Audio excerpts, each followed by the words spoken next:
How's it going? So, this is the final entry into the Hooptober Halloween movie marathon. I actually can say it without twisting up my tongue. So, this is the end of it. This is all of the movies on my list, and no extras this time. The first movie I watched was The Witch Who Came from the Sea. This is from 1976. This one I gave 3 stars to. It was an okay movie. It was different. This one, I'm going to put let's see, this side. There's going to be the movie poster up here. I think this has probably one of the best movie posters out there. There's another one, Defense 13 or something like that. I can't remember. There's another movie that has a really cool movie poster too, and that one's a really bad B movie. This one wasn't bad. I mean, this was an okay movie. It's some chick that's got some real problems with her father. I mean, he's like a totally abusive parent, and just they kind of get into sort of graphic detail into what, and it turns her into this weird killer. And it was an okay movie. I like the premise, but I don't know. The movie does not live up to the poster. The poster is fantastic. The movie is okay, and they explore some topics that, you probably don't really want to, I don't know. It's one of those, it's a tough movie to watch in some regards, but I don't know. It was okay. It's my middle of the road score, so that's what I saw about it. The next one was It Chapter 2. And I've never read the It books, or the book, whatever it is. And I've never seen the original with Curry in it. But I have seen the first It. I've read several Stephen King books, and I've seen a bunch of his movies. So I know they can go from really good to just really bad.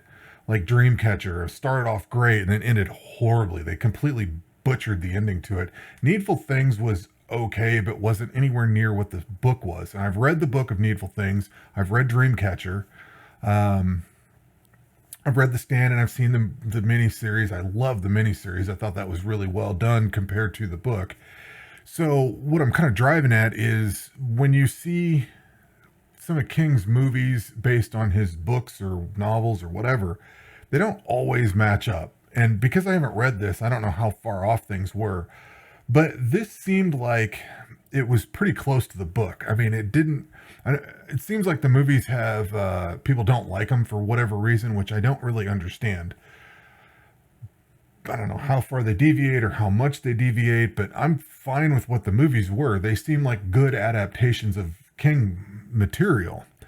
And I don't know, I loved the first one, and I like this one. I believe it's all the same crew that's working on both of them, which, in my opinion, I think the people that worked on these two movies really need to be adapting pretty much everything King does. I would love to see a good adaptation of Needful Things and a fixed Dreamcatcher.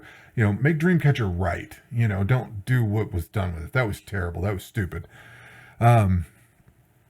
But this movie in particular, I really liked it. There was a bit much CGI, and the CGI was a little dodgy. I gave this 3.5 stars out of 5. I mean, it could have been better if the CGI was a little better.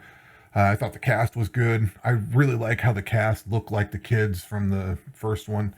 So I dug that. I dug pretty much everything about this. I enjoyed it. It was long though, man. It's almost 3 hours long, so I had to break this thing up throughout the day. But it was good. I dug it.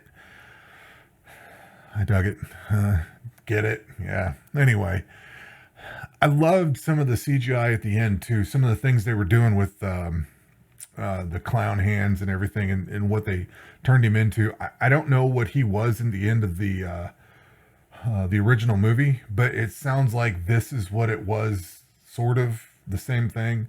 So I don't know. I was pleased with it. I enjoyed it. Again, I give that one 3.5 out of 5 stars. And I should mention, The Witch That Came from the Sea, that was on the extra credit list, and It Chapter 2 was the second movie in a franchise. I'm just going to call this a franchise because I needed second movies. So this one fits that bill. The next one is my other 2020 film, Relic. I guess I didn't mention it in the last movie. Relic was my first 2020 film, and I needed two. The Invisible Man is the second one from 2020.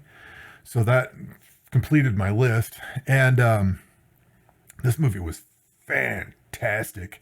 I gave this one four out of 5 stars. So by basically my highest rated movies would be Monstrum, The Invisible Man, and Human Centipede 2 of all things. But they were really good movies. I really liked them. I don't think there was any other higher ones. Cleansing Hour, but that wasn't on my list. So those are my 4-star movies. Those would be the top three. I think I would put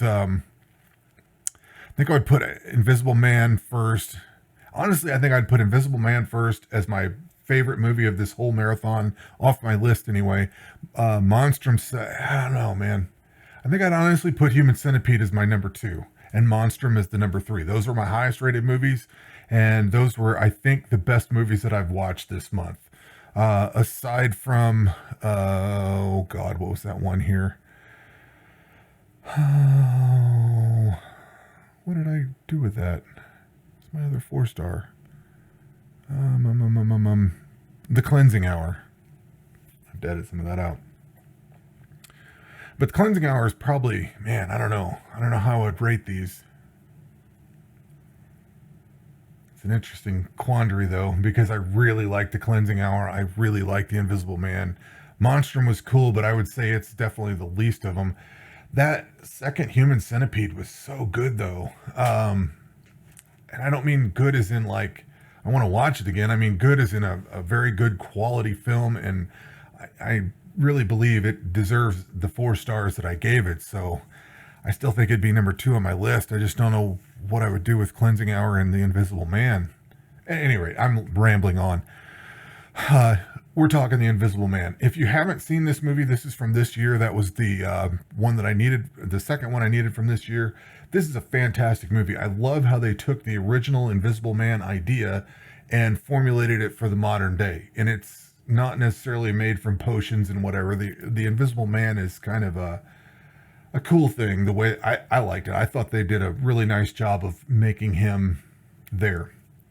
And I dug the story. I dug all the characters, and it was just very well done. There was some really intense scenes where the main girl's trying to get away, and she's doesn't know what's going on. There was a point in the movie where you couldn't figure out if it was real or if it was just in her imagination, and I kind of liked how they were doing that. I almost wish they would have kept going in the psychological direction instead of actually into the it's just a dude thing. But man, it was so well done. I just absolutely loved it. That was a great closer for this marathon. And well, chapter 2 was also a really strong, film there too. And the last film on my list was just another extra credit, which is Cube 2 Hypercube, which I have seen years ago. I love that Cube series. This entry I gave 2.5 stars out of. I don't really care for this movie all that much. I like it. I love the series. And I know Cube Zero is like the weakest one of them. And they're all crappy B-rated movies. But the thing I didn't care for Cube 2 is that it's more of a sci-fi movie than it is the horror trapped in one place kind of thing. I mean, they're trapped and all that, but the first one had all the you'd go into the death rooms and the traps and everything, and this one didn't really have that. They had a couple of traps, but it was not that great. It was mostly futuristic stuff, which is okay, but it's not the way the first movie was set up. I dig this. It's just more of a sci-fi. And again, it was extra credit, so I didn't really have to watch it for this entry. But that's it. This is October 25th, and I still have several days left in this marathon. So I've got some other things I want to do. But I think Halloween night, I'm going to watch Possession and In the Mouth of Madness. It's got the same guy in it. And I love those movies. I need some good cosmic horror, so I'm going to check those out. And then I bought a whole bunch of crap on Google Play. I've got Jason X, and that's my favorite entry into the Friday series. And I don't know, I bought a bunch of other stuff, so I'm going to probably sneak in some more of those movies. But that's it. That's my marathon. Those were my top films in the marathon. To recap it, I think I would put The Invisible Man as my favorite of the list. I would put Human Centipede as my number two, and then I would put Monstrum as my number three. That would be my top three off my list. The top three out of the month might be a different story because The Cleansing Hour was excellent. I think that would be my top watch of the entire month of all the new stuff that I've watched. And then I would probably still go with Human Centipede as my number two. And I know that puts Invisible Man down beneath it in one list, but above it in the other. And that's fine. I really feel strongly about The Human Centipede. It's one of those movies that just leaves a mark on you. And again, I don't know that I would ever revisit it. Out of all of the three Human Centipede movies, the second one would be the one that I would actually revisit, I think, because it was the best out of all of them. It was the most well-made of that trilogy. But anyway, that's it. That's all we got. That's my marathon. I hope you've enjoyed your Halloween, and you're coming up on Halloween. I hope you enjoy it. Get out and do whatever, and have a good one. Take care.